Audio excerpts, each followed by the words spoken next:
ایک بہروپیہ۔ اورنگزیب عالمگیر کے دربار میں ایک بہروپیہ آیا اور اس نے کہا، باوجود اس کے کہ آپ رنگ و رامش گانے بجانے کو برا سمجھتے ہیں شہنشاہ معظم، لیکن میں فنکار ہوں اور ایک فنکار کی حیثیت سے آپ کی خدمت میں حاضر ہوا ہوں، اور میں بہروپیہ ہوں۔ میرا نام کندن بہروپیہ ہے اور میں ایسا بہروپ بدل سکتا ہوں آپ کو جو اپنے علم پر بڑا ناز ہے کو دھوکہ دے سکتا ہوں، اور میں غچہ دے کر بڑی کامیابی کے ساتھ نکل جاتا ہوں۔ اورنگزیب عالمگیر نے کہا، تمہاری بات وقت ضائع کرنے کے مترادف ہے۔ میں تو شکار کو بھی بیکار کام سمجھتا ہوں۔ یہ جو تم میرے سامنے دعویٰ کر رہے ہو اس کو میں کوئی اہمیت نہیں دیتا۔ اس نے کہا، ہاتھ کنگن کو آرسی کیا؟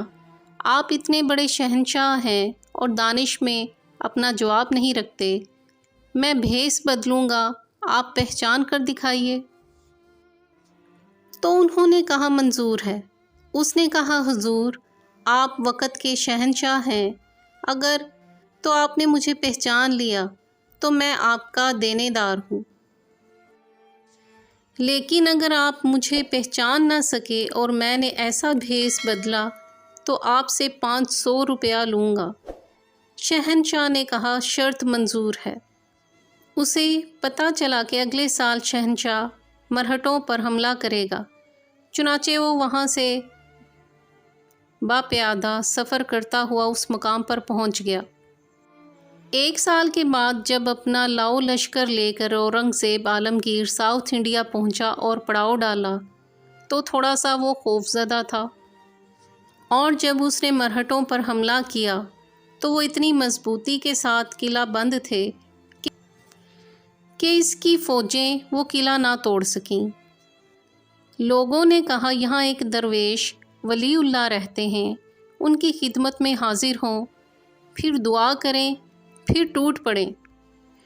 شہنشاہ پریشان تھا، بیچارہ بھاگا بھاگا گیا ان کے پاس، سلام کیا اور کہا، حضور آپ کی خدمت میں ذرا۔ انہوں نے کہا، ہم فقیر آدمی ہیں، ہمیں ایسی چیزوں سے کیا لینا دینا؟ شہنشاہ نے کہا، نہیں، عالم اسلام پر بڑا مشکل وقت ہے، جیسے انسان بہانے کرتا ہے، آپ ہماری مدد کریں، میں کل اس قلعے پر حملہ کرنا چاہتا ہوں۔ تو فقیر نے فرمایا، نہیں، کل مت کریں، پرسوں کریں، اور پرسوں بعد نماز ظہر۔ اورنگزیب نے کہا، جی بہت اچھا۔ چنانچہ اس نے بعد نماز ظہر جو حملہ کیا، ایسا زور کا کیا اور ایسے جذبے سے کیا، اور پیچھے فقیر کی دعا تھی، اور ایسی دعا کہ قلعہ ٹوٹ گیا اور فتح ہو گئی۔ مفتوح جو تھے پاؤں پڑ گئے۔ بادشاہ مرہٹوں کے پیشوا پر فتح مند کامران ہونے کے بعد سیدھا درویش کی خدمت میں حاضر ہوا، باوجود اس کے کہ وہ ٹوپیاں سی کے اور قرآن پاک لکھ کے گزارا کرتا تھا، لیکن سبز رنگ کا بڑا سا عمامہ پہنتا تھا، بڑے زمرد اور جواہر لگے ہوتے تھے۔ اس نے جا کر عمامہ اتارا اور کھڑا ہو گیا، دست بستہ کہ حضور یہ سب آپ ہی کی بدولت ہوا ہے۔ اس فقیر نے کہا، نہیں، جو کچھ کیا اللہ ہی نے کیا۔ انہوں نے کہا، آپ کی خدمت میں کچھ پیش کرنا چاہتا ہوں۔ درویش نے کہا، نہیں، ہم فقیر لوگ ہیں۔ اورنگزیب نے کہا، 2 پرگنے یعنی 2 بڑے بڑے قصبے، اتنے بڑے جتنے آپ کے اوکاڑا اور پتوکی ہیں، وہ آپ کو دیتا ہوں، اور آئندہ 5-7 پشتوں کے لیے ہر طرح کی معافی ہے۔ اس نے کہا، بابا ہمارے کس کام کی ہیں یہ ساری چیزیں؟ ہم تو فقیر لوگ ہیں، تیری بڑی مہربانی۔ اورنگزیب نے بڑا زور لگایا لیکن وہ نہیں مانا، اور بادشاہ مایوس ہو کے واپس آ گیا۔ اورنگزیب اپنے تخت پر آ کر بیٹھ گیا۔ جب وہ ایک فرمان جاری کر رہا تھا، عین اس وقت کندن بہروپیہ اسی طرح منکے پہنے آیا۔ تو شہنشاہ نے کہا حضور آپ یہاں کیوں تشریف لائے ہیں؟ مجھے حکم دیتے میں آپ کی خدمت میں حاضر ہوتا۔ کندن نے کہا نہیں شہنشاہ معظم، اب یہ ہمارا فرض تھا، ہم آپ کی خدمت میں حاضر ہوتے۔